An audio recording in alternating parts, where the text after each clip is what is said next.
bendiga esta mañana. Vamos a comenzar el culto. Vamos a poner nuestros pies y vamos a dirigirnos a las Sagradas Escrituras. En el Salmo 34, vamos a leer todos juntos del 1 al 8.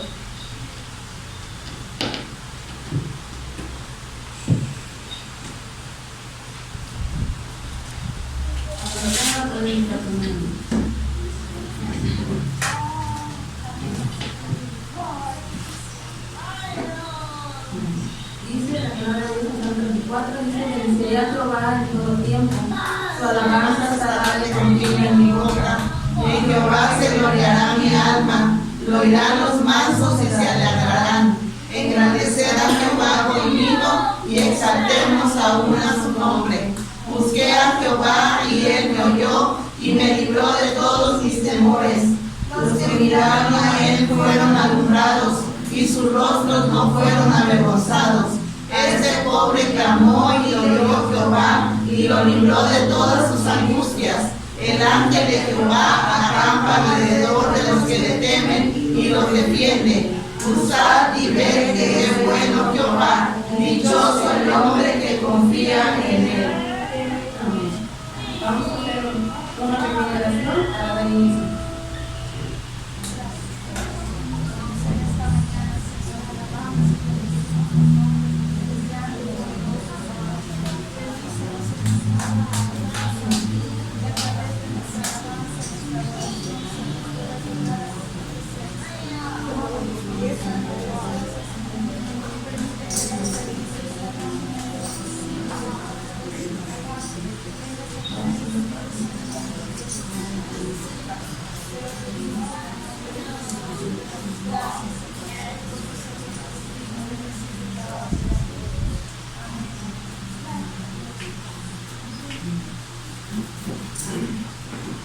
Vamos a tomar una cadena de estribillos. El primer canto es: el culto de hoy va a ser maravilloso. Amén. El culto de hoy Va a ser maravilloso, porque necesitas derramar de tu poder. El culto de hoy va a ser maravilloso, porque necesitas derramar de tu poder. Derrama, Señor, derrama, Señor, derrama de tu poder. Derrama, Señor, derrama, Señor, derrama.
confirma todas las promesas del Señor Jesús y así mismo vamos a estar dando tiempo para los testimonios que ha pasado en su vida, que Dios ha obrado.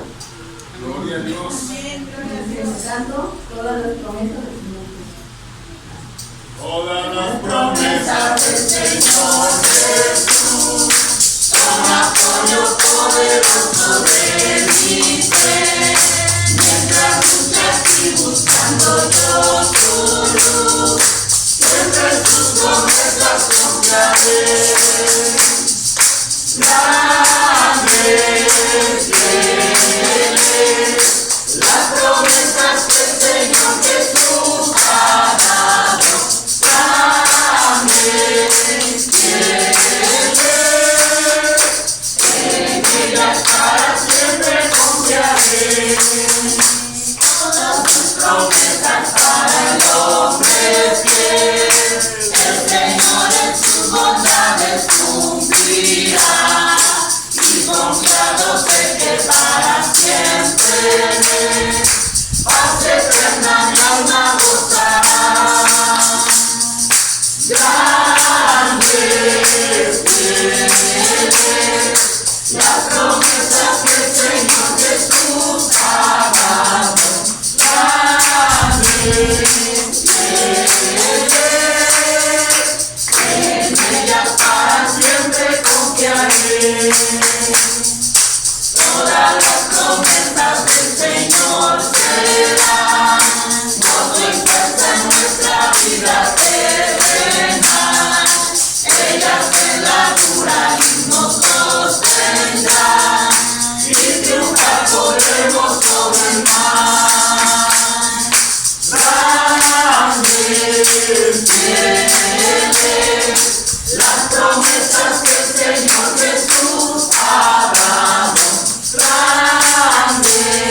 Dice, ¿cómo podré estar triste?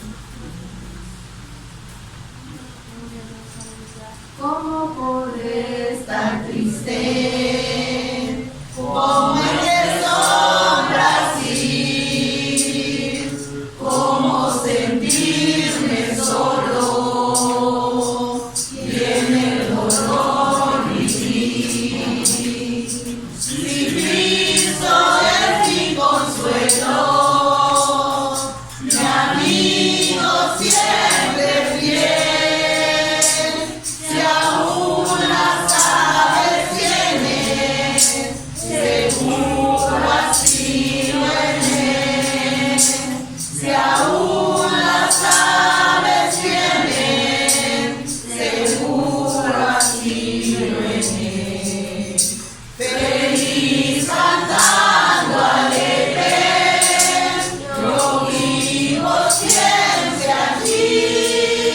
Si él cuida de las aves, cuidará también de mí.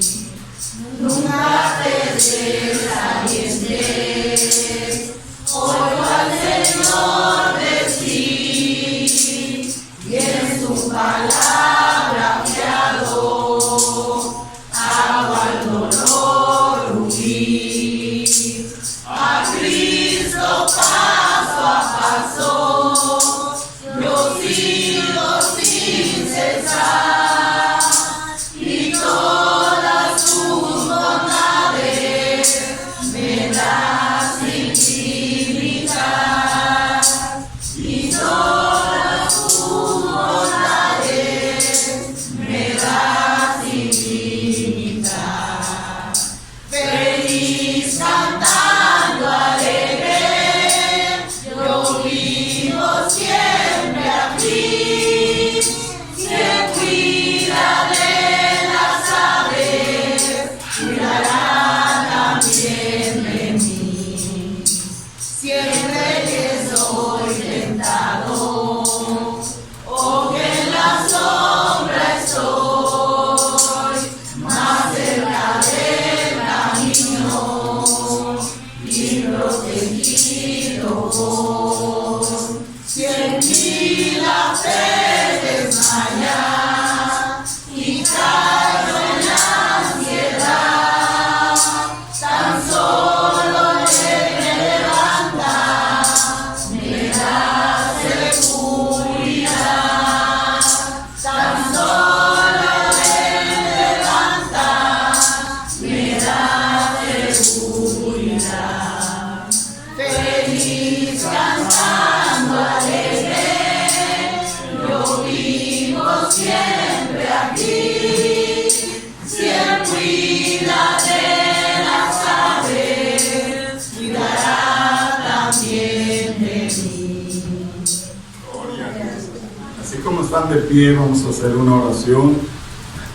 Bienvenidos sean todos a este lugar. Si están aquí no es por una ocasión, es porque Dios tiene algo para usted. Te damos gracias, mi Señor, por tu misericordia, porque hasta hoy podemos decir que tú has sido con nosotros. Dice en tu palabra, Señor, que muchas son tus misericordias cada día. Y en esta mañana, Padre, yo pongo en tus manos preciosas la vida de cada uno de mis hermanos y mi vida también. Tú conoces, Señor, las necesidades.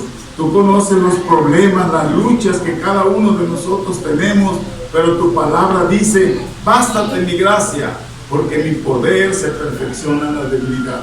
Y yo sé que tú vas a hacer algo grande en la vida de cada uno de nosotros. Amado Espíritu Santo, en esta mañana yo te pido que uses mi vida, que uses, Señor, a este siervo inútil como un instrumento para hablar a cada uno de nosotros. Solo tú conoces las necesidades, Señor, yo no las conozco. Yo no sé a quién vas a hablar el día de hoy. Tú sí lo sabes, porque tú escudriñas lo más profundo del corazón.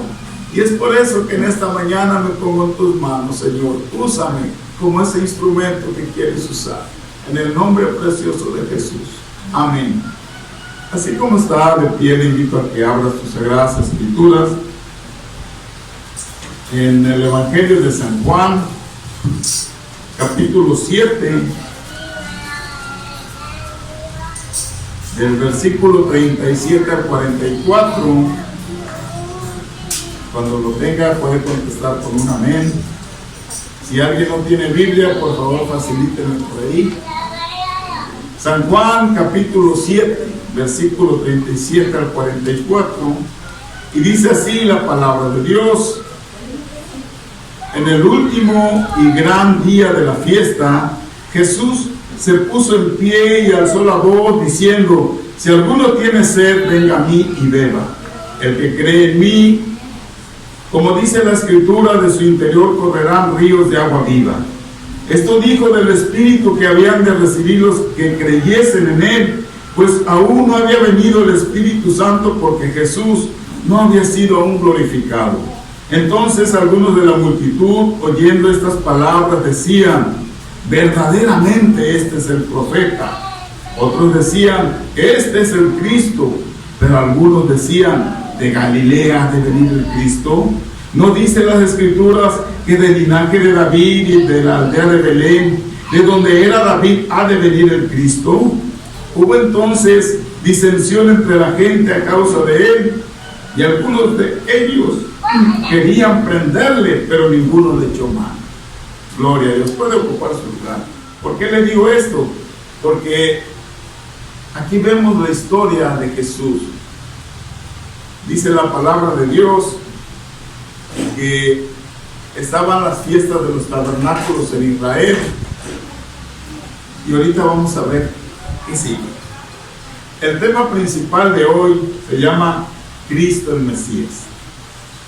El título: Cristo quiere sanar tu sed. El propósito específico de este mensaje primeramente es mostrar el amor de Dios hacia la humanidad y a Cristo como fuente de vida que sacia la sed de tu alma. Hay una pregunta que yo quiero hacer. Nadie me conteste, solo pregúnteselo a usted. ¿Cuánto tiempo puede usted vivir sin agua? Sin tomar agua. Tal vez usted diga: yo puedo vivir muchos días sin tomar agua. O tal vez usted diga: con este calor que hace yo no aguanto ni un día sin tomar agua. Sin embargo, según dice la ciencia, que el cuerpo humano necesita tomar agua todos los días, mínimo 8 vasos diarios de agua. Y dice que lo máximo que puede aguantar una persona sin tomar agua son 5 días, porque viene la deshidratación y el cuerpo anhela el agua. Y es tan importante el agua que si usted no la toma, sus riñones dejan de funcionar, porque los riñones son el filtro, el que hace que la sangre lleve toda la oxigenación. Si usted no toma agua, puede perecer por deshidratación. Entonces, el Espíritu Santo es algo mucho mejor en nuestras vidas.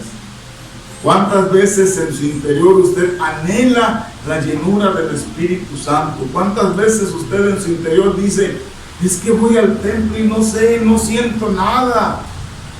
Es que leo la Biblia y no siento nada, pero yo anhelo algo. O cuando usted está pasando por un problema muy grande, anhela la presencia del Espíritu Santo. Por eso el salmista decía en el Salmo 42: como el cielo brama por las corrientes de las aguas, así clama, oh Dios, el alma mía. Y yo en lo personal lo he sentido, porque a veces mi alma necesita de la presencia de Dios. Y a veces le digo: Señor, yo te anhelo, yo te necesito. Permíteme sentir tu presencia, porque si yo no la siento, yo no estoy a gusto. Y es entonces cuando Él me dice: alábame, alábame. Y ahí lavando trastes, ahí puedo sentir la presencia de Dios y empiezo a alabarlo. El Señor quiere darte de esas aguas, pero quiere que tú le anheles con todo el corazón. Gloria a Dios, aleluya. ¿Cuál es la fuente de vida? Hoy le voy a hablar de la declaración de Jesús como fuente de agua viva y las implicaciones que éste trajo a la multitud y por qué unos le rechazaron mientras otros le recibieron. Vamos a ver 3 puntos principales hoy. El primero es: Jesús es el agua para los sedientos. Agua para la verdadera sed. El pueblo de Israel estaba celebrando la fiesta de los tabernáculos que la celebraba antes de la Pascua. Era una fiesta que duraba 7 días. El recordatorio del pueblo de Israel cuando estaba en el desierto con Moisés, ellos celebraban esa fiesta de los tabernáculos, donde Dios ahí en un tabernáculo hablaba con Moisés y solamente había un mediador entre los hombres y Dios, y ese era Moisés. Y siempre Dios le decía a Moisés: lleva al pueblo hacia allá, llévalo hacia acá. Y el pueblo era muy rebelde, y dice que en una ocasión tenían demasiada sed, no había agua, y el pueblo se empezaba a rebelar contra Moisés, y Moisés le clamó a Dios. Y muchas veces Dios quiso destruir al pueblo de Israel, pero Moisés intercedía: no los destruyas, ¿qué van a decir los egipcios? Para eso nos sacaste, para destruirnos. Y dice en Números 20, versículo 11, cuando el pueblo tenía mucha sed y clamó, entonces alzó Moisés su mano y golpeó la peña con su vara 2 veces, y salieron muchas aguas, y bebió la congregación y sus bestias. Cuando estaban hablando en la fiesta de los tabernáculos, porque Jesús estaba ahí con sus discípulos, entonces él se puso de pie y dijo: si alguno tiene sed, venga a mí y beba. El que cree en mí, como dice la escritura, de su interior correrán ríos de agua viva. Tal vez la gente no sabía a qué se debía que Jesús dijera esas palabras. Sin embargo, esto dijo del Espíritu que habían de recibir los que creyesen en Él. Y aquí hay una iglesia que cree en Él. Amén, gloria a Dios. Una iglesia que recibe del Espíritu Santo su llenura. Pues aún no había venido el Espíritu Santo, porque Jesús aún no había sido glorificado. Jesús refresca tu vida y ha prometido su paz que sobrepasa todo entendimiento. Podemos estar seguros con nuestro buen pastor. Dice el Salmo 23 que Él nos llevará a pastos donde no nos faltará nada. En lugares de delicados pastos nos pastoreará, y junto a aguas de reposo, ahí nos va a pastorear el Señor. El Espíritu Santo es la fuente de agua viva. Fue profetizado mucho antes de que Jesús naciera en el Antiguo Testamento por el profeta Isaías. En el capítulo 44, versículo 3, dijo: porque yo derramaré agua sobre el sequedal y ríos sobre la tierra árida. Mi espíritu derramaré sobre tu generación y mi bendición sobre tus renuevos. Es una profecía que se cumplió, y nosotros vemos que en Hechos capítulo 1, versículo 8, es donde viene el derramamiento del Espíritu Santo. Ahí en el aposento alto, donde recibieron por primera vez el bautismo aquellos que seguían a Jesús. La compañía de la persona del Espíritu Santo para los cristianos del primer siglo fue indispensable. El éxito de la iglesia perseguida y maltratada se debe al conocimiento y a la convivencia con el Espíritu Santo. Si usted algún día puede leer Hechos, el libro de Hechos, va a ver cómo la iglesia fue perseguida por creer en Cristo, cómo sufrió la iglesia. Pero algo bien hermoso fue que ellos creían que el Espíritu Santo estaba con ellos, y nosotros seguimos creyendo que sigue estando, porque Él sigue aún con nosotros. Dice la palabra de Dios que Él seguirá hasta lo último, hasta que venga el anticristo. Entonces el Espíritu Santo seguirá con nosotros. Mientras tanto, gócese porque aquí está el Espíritu Santo. Amén. Gloria a Dios. El Espíritu Santo es para todo el que cree. Primera de Corintios capítulo 12 versículo 13 dice: porque en un solo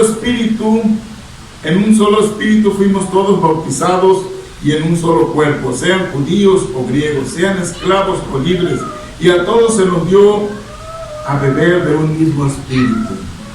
Todo aquel que practica alguna religión, todo aquel que es malo, que hace lo malo, si se arrepiente, si acepta a Cristo como su Salvador, él puede tener este gran don de ser bautizado por el Espíritu Santo. Solamente tenemos que aceptar a Jesús como nuestro Salvador.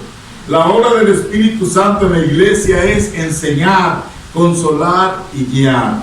Así también en la vida de cada creyente es saciar totalmente la sed del alma para traer paz, gozo, esperanza. En Juan capítulo 4 versículo 14 dice: mas el que bebiere del agua que yo le daré no tendrá sed, sino que el agua que yo le daré será en él una fuente de agua que sale para la vida eterna. El segundo punto que vamos a ver se llama: ¿cómo ven las personas a Jesús? Tal vez usted alguna vez le ha preguntado a una persona que no es cristiana: ¿y tú qué opinas de Jesús? Tal vez muchos le van a decir: es que Jesús es el hijo de María, María es la madre de Dios, y a Jesús lo toman como pues otra persona no muy importante. Sin embargo, aquí la palabra de Dios nos dice cómo lo veían a Jesús en ese tiempo el pueblo de Israel. Dice que algunos lo veían como un profeta. Entonces algunos de la multitud, oyendo estas palabras, decían: verdaderamente este es el profeta. Los judíos tenían un gran reconocimiento de los profetas, que eran hombres enviados de Dios. Ellos eran la voz de Dios, eran personas que podían comunicar el mensaje de Dios a los demás. Eran personas importantes y ellos estaban esperando que llegara ese profeta esperado como Moisés para ellos. Así que de alguna manera le dieron un reconocimiento a Jesús como un profeta nada más, no como el Mesías esperado. Sin embargo, los apóstoles que andaban con él y aquellos que recibieron un milagro de parte de Jesús, ellos sí lo consideraban el Hijo de Dios. Hay personas que profesan respeto para Dios, que lo ven como el creador del universo, pero no lo ven como el Señor de sus vidas. No lo buscan, no lo desean, ni le obedecen, y peor aún, no lo conocen. Y este es un riesgo para muchas personas que no han querido seguir a Cristo, sino sus propias convicciones. Tristemente, así hay muchas personas. Les hablamos de Cristo y dicen: ahorita no puedo, porque si yo te digo que sí, voy a tener que ir a tu religión, se van a burlar de mí, ya no quiero dejar, yo quiero seguir bailando, yo quiero seguir tomando. A ver, ¿cuándo? Cuando tenga tiempo, cuando me canse, ya voy a ir a tu religión. Entonces, la gente piensa que le hacemos un mal con predicarles a Cristo. Si supieran que les estamos librando del infierno, si supieran que le estamos diciendo que el único camino para llegar a Dios se llama Jesucristo. Pero muchos dicen que no existe el infierno. ¿Cómo veían las personas a Cristo, a Jesús? Unos lo veían como el Cristo, otros decían: este es el Cristo. Los de corazón dispuesto estaban esperando la llegada del Mesías prometido, y con las señales que vieron, muchos le recibieron. Sanó enfermos, libertó endemoniados, caminó sobre el agua, resucitó muertos. ¿Qué más señales podía hacer? Por eso muchos de corazón sensible lo veían y decían: verdaderamente este es el Cristo prometido. Hay personas que buscaban un maestro para aceptar a Cristo. Jesús busca un corazón humilde. Y un ejemplo muy claro nos lo da en Hechos 8, versículo 30, cuando dice que iba un eunuco en su caravana. Él no era cristiano, pero sin embargo él iba leyendo un pasaje de la Biblia en Isaías, donde hablaba del sufrimiento del siervo de Jehová. Y dice, pero ¿cómo voy a entender esto si nadie me lo explica? Y así le pasa a mucha gente que agarra una Biblia y quiere entenderla y la lee y no le entiende nada. Tiene que llegar un cristiano y decirle, mire, le voy a leer, dice así la palabra. Entonces el eunuco decía, ¿cómo voy a entender? Pero sin embargo, Dios sabe la necesidad de la persona, y dice que en ese momento mandó a Felipe el evangelista, y que dice que iba junto a su carro y le dijo, ¿entiendes lo que lees? Y él le decía, no sé qué es. Y Felipe le empezó a explicar, aquí habla del siervo de Jesús que fue crucificado, y le empezó a hablar de Cristo, y ese hombre fue salvo. Y dice, ahí hay agua, ¿qué me detiene para que me bautices? Y dice que bajó con Felipe y Felipe lo bautizó, porque la palabra de Dios dice que todo aquel que reciba a Cristo como su Salvador, el siguiente paso que debe de hacer de obediencia es bautizarse en agua. El mismo Jesús lo hizo cuando empezó su ministerio y le dijo a Juan el evangelista, bautízame en agua. Y Juan le dijo, no, Señor, tú eres el que me debes de bautizar. Sin embargo, Jesús dice, es necesario que hagamos la voluntad del Padre. Otros no creían en Jesús, pero algunos decían, de Galilea ha de venir el Cristo. Galilea y Belén eran dos ciudades muy diferentes. Es como si dijeran, de Tuxpan ha de venir un buen pastor, ¿por qué no mejor de México? Entonces la gente no le creía. El Señor, aunque desarrolló la mayor parte de su ministerio en Galilea, había nacido en Belén de Judá, pero la mayoría de las personas no lo sabían, y por lo mismo habían optado por pensar que Él no era el Cristo. Se habían quedado con sus propios prejuicios errados.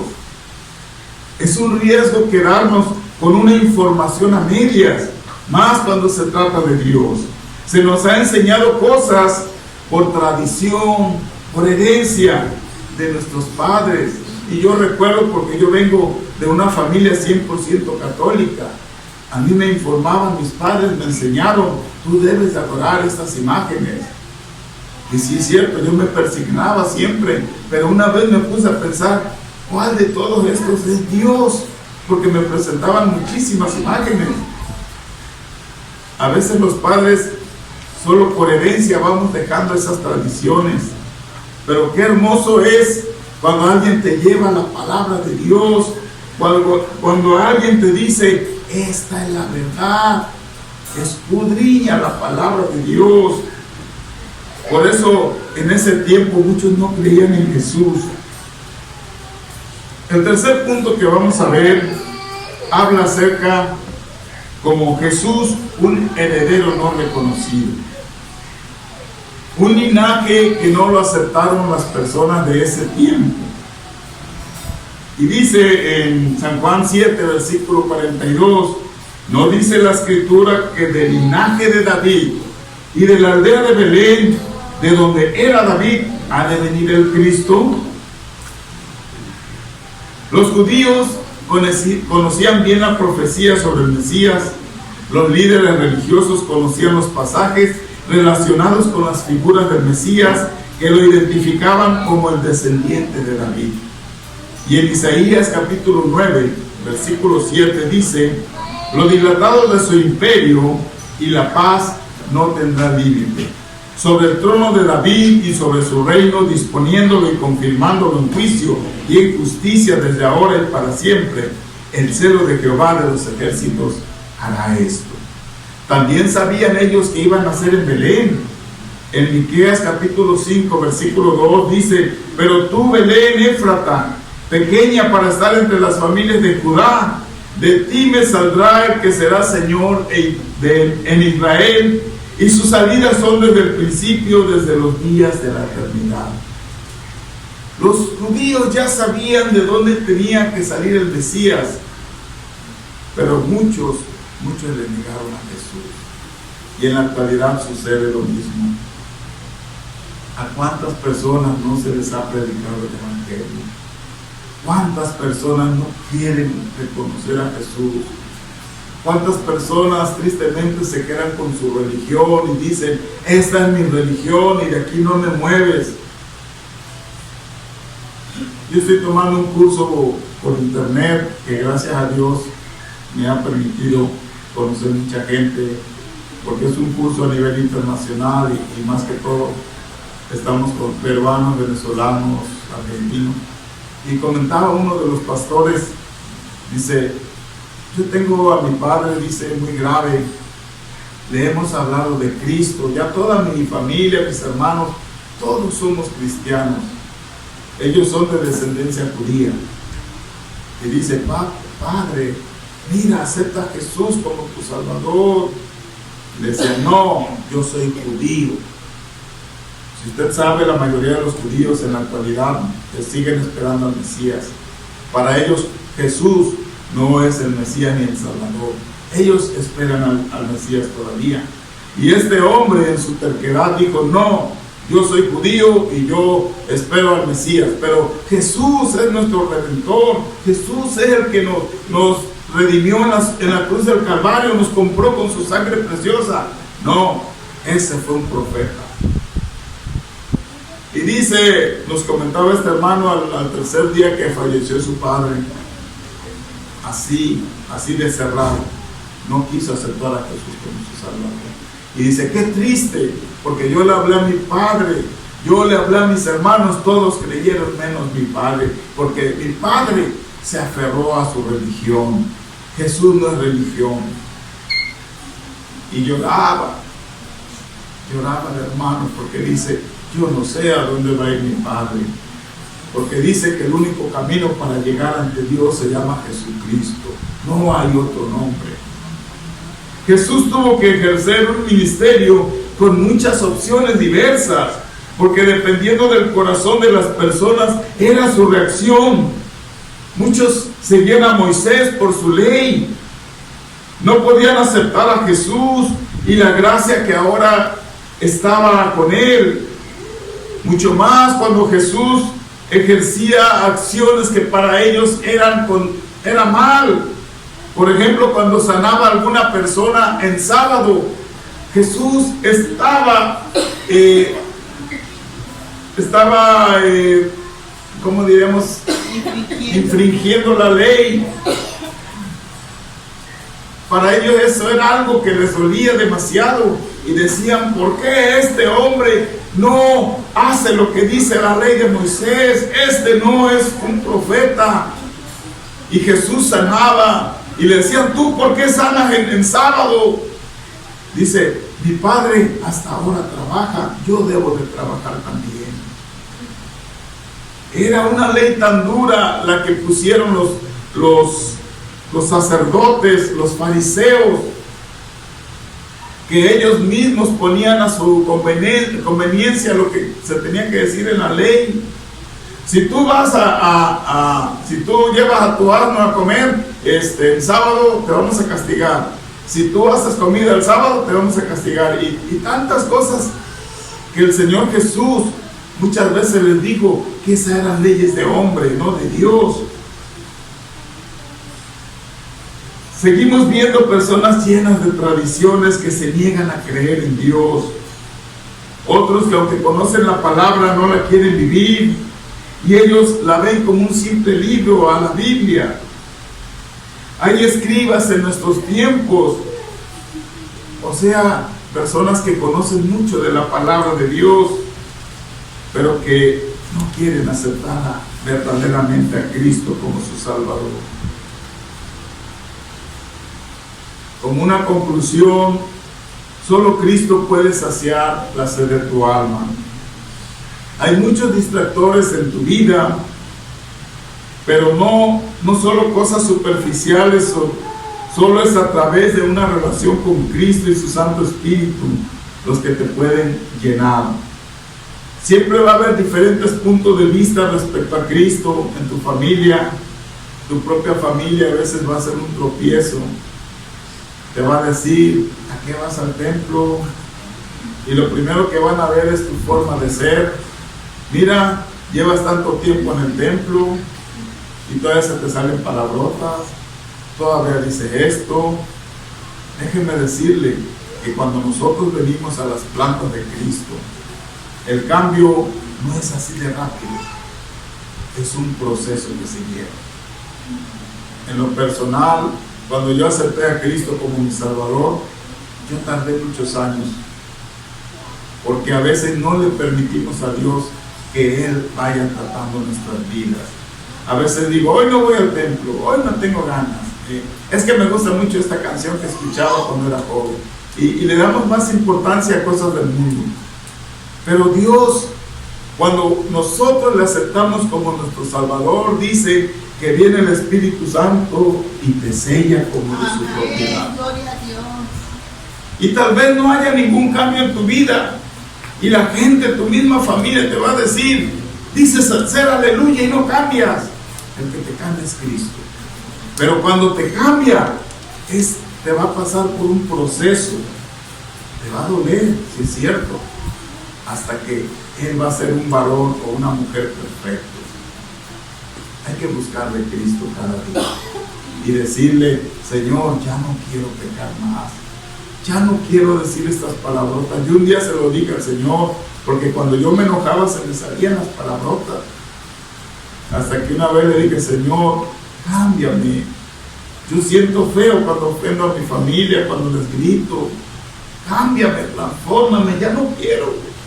Es cuando nuestra alma tiene esa sed. Hay una ilustración acerca de un venado. Los venados, cuando andan por collados, por donde anden, muchas veces tienen demasiada sed, y llega el momento en que si no han saciado su sed, se dice que empieza su cuerpo a despedir un olor desagradable, y que ese olor llega a muchos metros de distancia, y muchos animales carroñeros o leones o animales que sean carniceros lo huelen a gran distancia y lo empiezan a perseguir. Mientras este animal no tome agua, seguirá despidiendo ese olor hasta que llega y toma agua. Cuando David decía en el Salmo 42: como el ciervo brama por las corrientes de las aguas, cuando el ciervo gime porque quiere agua, necesita tomar agua. Él se está comparando con ese ciervo, porque cuando David fue perseguido, él anhelaba la presencia de Dios. Y dice: yo me comparo a ese siervo que tiene demasiada sed. Yo no sé cómo esté su vida espiritual. Yo no sé cuánto anhela usted la presencia del Espíritu Santo en su vida. Lo que sí sé es que el Espíritu Santo está aquí y quiere transformar tu vida. Amén, yo sé que con esta pandemia muchos han optado por no venir al templo, muchos han dejado de orar, muchos han dejado de leer la palabra, y ahorita el enemigo lo que está haciendo es meter infinidad de programas en las televisiones para que usted tenga todo el día, toda la noche para ver programas, películas. Se acerca el tiempo de Halloween, de Día de Muertos. El enemigo está metiendo muchos programas de terror, y tristemente hay muchos jovencitos que les fascina ver películas de terror. El enemigo trata de alejarnos de su presencia de Dios. Qué triste es escuchar cristianos que antes buscaban de Dios y ahora se van enfriando.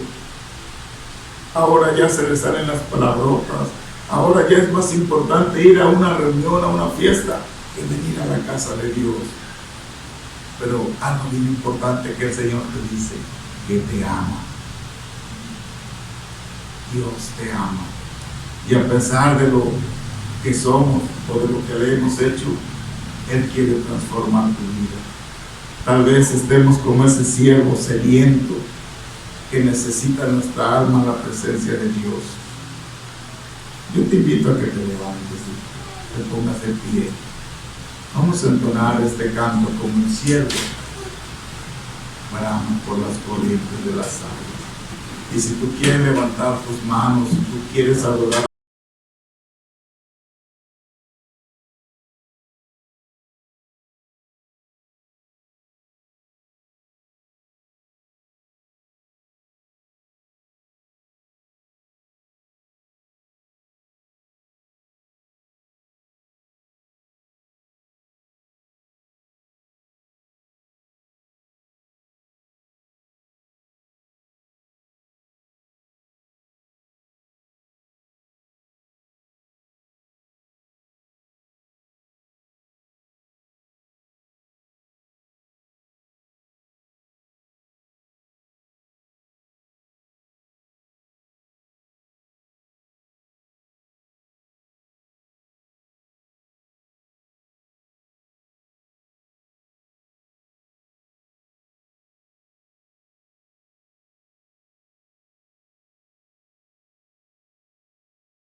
gracias, Señor, por tu bendita palabra.